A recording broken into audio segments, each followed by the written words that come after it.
बदल देने वाली कहानी। गौतम बुद्ध की प्रेरक कहानी।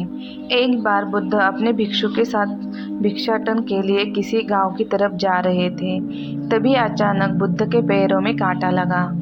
कांटा इतना तीक्ष्ण था कि चुभते ही रक्त की धार निकलने लगी।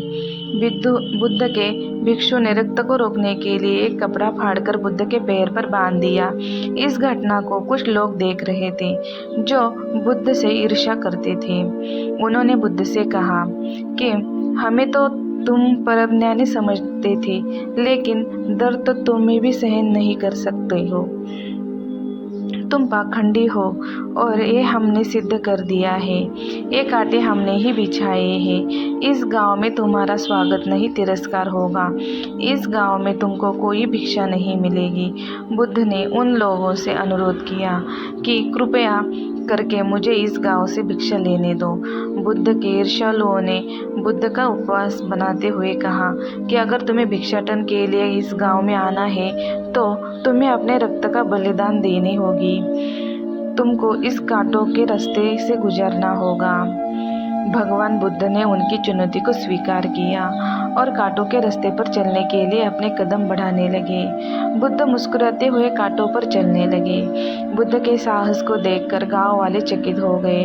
कुछ लोगों की आंखें तो फटी की फटी रह गई। गांव वाले सोचने लगे कि बुद्ध भिक्षा के लिए दूसरे गांव भी जा सकते थे, तो फिर कांटों पर चलकर क्या साबित करना चाहते हैं। गांव वाले बुद्ध के संदेश को इतनी जल्दी नहीं समझ पाए। यहाँ पर बात भिक्षा की नहीं बल्कि जीवन को बदलने की थी। गांव वालों की भीड़ में एक सुमित नाम का युवक था जो बुद्ध पर हो रहे अत्याचार को देखकर द्रवित हो गया। सुमित दौड़कर गया और बुद्ध के पैरों के सामने से कांटे हटाने लगा। बुद्ध के ईर्ष्यालु सुमित को रोकने लगे और गांव से दाना पानी न देने की धमकी देने लगे। सुमित ने किसी की न सुनी और कांटों को हटाते हुए बोला, हे भगवान, आप इन मुट्ठी भर लोगों को कि अपने आप को कष्ट मत दीजिए। आप गांव में प्रवेश कीजिए। बहुत सारे लोग आपको भिक्षा देने के लिए आतुर हैं। बुद्ध ने सुमित को अपने पास बुलाया और आशीर्वाद देने लगे। सुमित पीछे हट गया।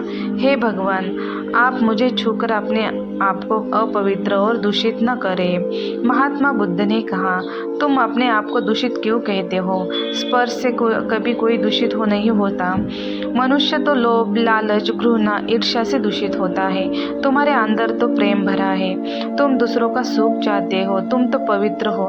बुद्ध के बोल सुनकर कुछ लोग बोले, तुम तो अपने आपको बड़े ज्ञानी कहते हो। तुमको जाति का कोई ज्ञान ही नहीं है। तुम पाखंडी हो। बुद्ध ने बड़े ही शांत स्वभाव से कहते हैं, मानव से मानव की मानवता छीनना पाखंडी की निशानी नहीं है। मुझे पाखंडी बोलकर यदि आपको संतोष मिलता है तो मेरे लिए दुख का कोई विषय नहीं। कुछ लोग बुद्ध पर बरस पड़े, परंतु यह तो धर्मशास्त्र है, फिर ये पाखंड कैसे हुआ? बुद्ध कहते हैं, हमारी उत्पत्ति इस सृष्टि में हुई है। नदियों का पानी सभी के समान रूप से प्यास बुझाता है। खुले जंगलों की हवा भी भेदभाव नहीं करती है। खुला आसमान हमारे पिता समान हमारी परवरिश करता है। सृष्टिकर्ता ने भी कोई भेदभाव नहीं किया, फिर हम इंसान कौन होते हैं भेदभाव करने वाले? मानव में भेद करके अपने संबंधों को बिगड़ता है। बुद्ध के वचन के बाद कुछ लोग कहते हैं, अगर आप इतना ही कहते हो तो सुमित को अपना भिक्षु क्यों नहीं बना लेते हैं? बुद्ध ने कहा कि अच्छा सुझाव है। अगर सुमित तुम चाहते हो तो तुम मेरा भिक्षु बन सकते हो।